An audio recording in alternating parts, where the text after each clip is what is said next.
किनका लगन है? राग करना। ना तुम्हें बुरा लग रहा है, ना करने वाले को बुरा लग रहा है, ना देखने वाले को बुरा लग रहा है। बहुत बेसिक अंतर बता रहा हूं। क्यों 12 वर्षीय कोर्स जरूरी हुआ, क्यों इसकी जरूरत पड़ गई? क्रोध स्वयं को भी बुरा लग रहा है, जिस पर कर रहे हो उसको भी बुरा लग, और देखने वाले को भी। क्रोध में कोई होना तो देखने वाले को बुरा लगता है ना। लेकिन राग ना करने वाले को बुरा है, ना जिस पर किया जा रहा है उसको बुरा लगता है, और ना देखने वाले को बुरा लगता है। क्योंकि राग पुण्य कर्म के उदय से होता है और द्वेष पाप कर्म के उदय से होता है। राग में कोई ना कोई पुण्य का निमित्त है, तभी राग करने वाले। यदि जिससे दुश्मन तुम्हें पाप कर्म के उदय से मिलता कि पुण्य कर्म से? दुश्मन।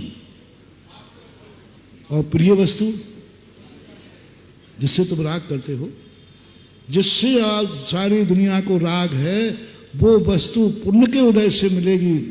और जिनसे द्वेष है, वह द्वेष वाली वस्तु पाप कर्म के उदय से मिलती है।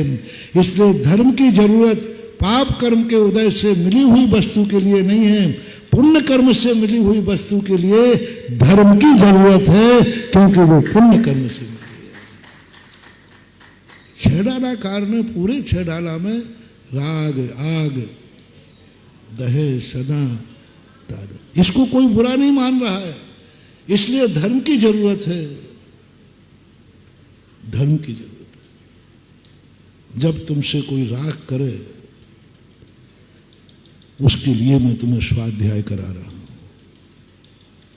द्वेष करे उसके संबंध में नहीं। जब कोई राग करे, तुम्हें किसी से राग हो जाए, वो तुमसे राग करे, उस समय हमारी जिनवाणी मां बीच में चाहिए, नहीं तो यह राग तुम्हें विनाश कर देगी। द्वेष की आग में से तो व्यक्ति बच सकता है, लेकिन राग की आग में से बचना बहुत मुश्किल है, क्योंकि वो लगती ही नहीं आग, पता ही नहीं चलता, ऐसा भस्म कर देता। और यही बात मैंने कुंदकुंद स्वामी से सुनी। कुंदकुंद स्वामी ने कहा, संसार किसका नाम है, बंध किसका नाम है, मोक्ष किससे होगा? रत्तो बंददि कम्मम मुंचदि जीवो विराग संपन्नो ऐसो जनो विदेशो तम्मा कम्मेशु मारज्यो। मां द्वेष क्यों नहीं कहा? बंद क्या द्वेष से नहीं होता? होता है, द्वेष से भी बंद होता है, लेकिन उसका उपदेश देने की जरूरत नहीं, क्योंकि द्वेष व्यक्ति ज्यादा देर नहीं कर सकता। मैं पूछता हूं, क्रोध अपन करेंगे तो कितनी देर कर सकते हैं? 2 मिनट, 10 मिनट, घंटे, आध घंटे। लेकिन राग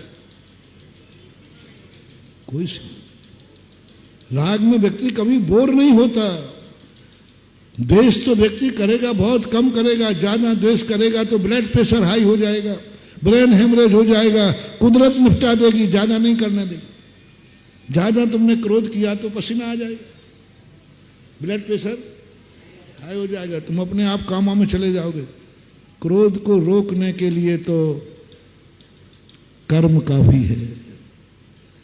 क्रोध का दुष्परिणाम रोकने के लिए कर्म कहता, बाबा जी आपकी जरूरत नहीं है, मैं ही निपटा दूंगा इसको। यदि इसने ज्यादा क्रोध किया तो वो कामों में भेज देगा।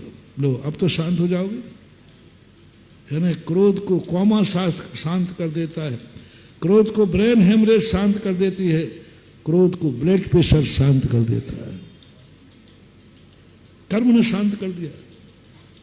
जितना तुमने क्रोध बढ़ा नहीं, और कर्म कहता बाबा जी आप परेशान मत हो, मैं निपटा लेता हूं। लेकिन राग में ब्लड प्रेशर नहीं बढ़ता, रागी व्यक्ति कामों में नहीं जाता। रागी व्यक्ति अपने आप में वो बहुत अच्छा लगता है, बहुत बढ़िया लगता है।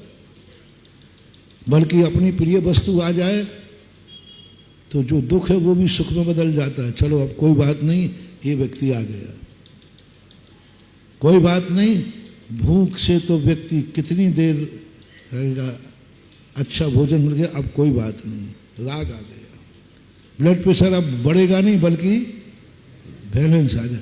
वहां धर्म की जरूरत है।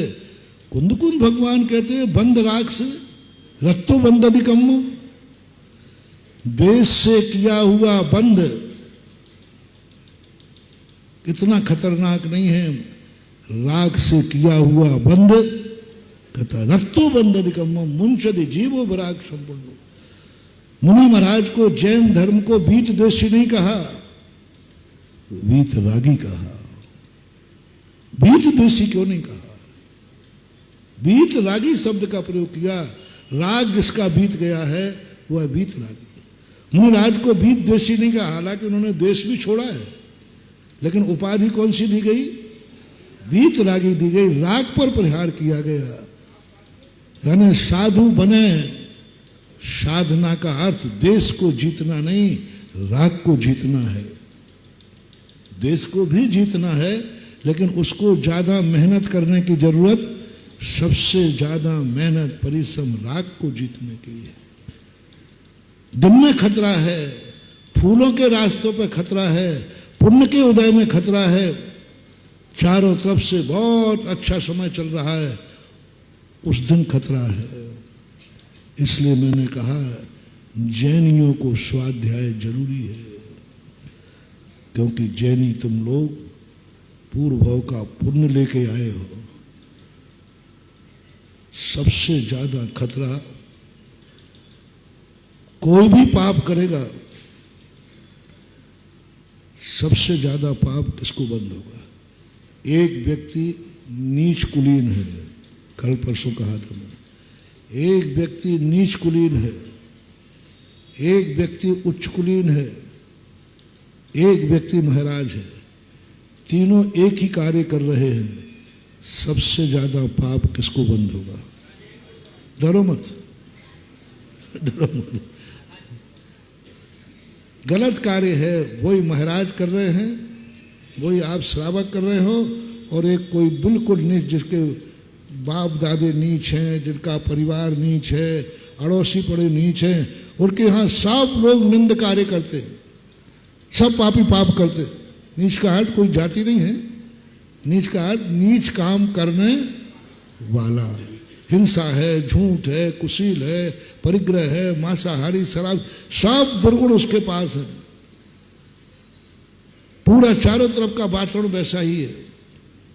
उस व्यक्ति ने कुछ गलत कार्य कर लिया, जिसका बाप भी करता था, परिवार भी करता था, सभी लोग करते थे। वो ऐसे लोगों के बीच में जन्मा है। और एक जैनी व्यक्ति है, उच्च कुलीन है, ब्राह्मण है, क्षत्रिय है, जिसके कुल में कभी वो पाप हुए ही नहीं, जिसके कुल में बाप दादों ने भी नहीं किया, किसी ने नहीं किया, उस व्यक्ति ने वो पाप कर लिया। और एक वो त्यागी व्यक्ति साधु है, जिसके सब संबंध में जानते हैं कि ये सब पापों से, उसने भी वही पाप कर लिया। तीनों में से सबसे बड़ा पापी कौन? बोलो, डरो मत। साधु। क्रिया एक ही है, अलग अलग कार्य नहीं किए। जो पाप आपको लेना हो, तीनों व्यक्तियों ने पाप किया, चाहे शराब पी हो, चाहे जुआ खेला हो, चाहे और भी जो भी तुम्हें काम, चाहे किसी को मार दिया हो, तीनों ने मार दिया किसी को, तो सबसे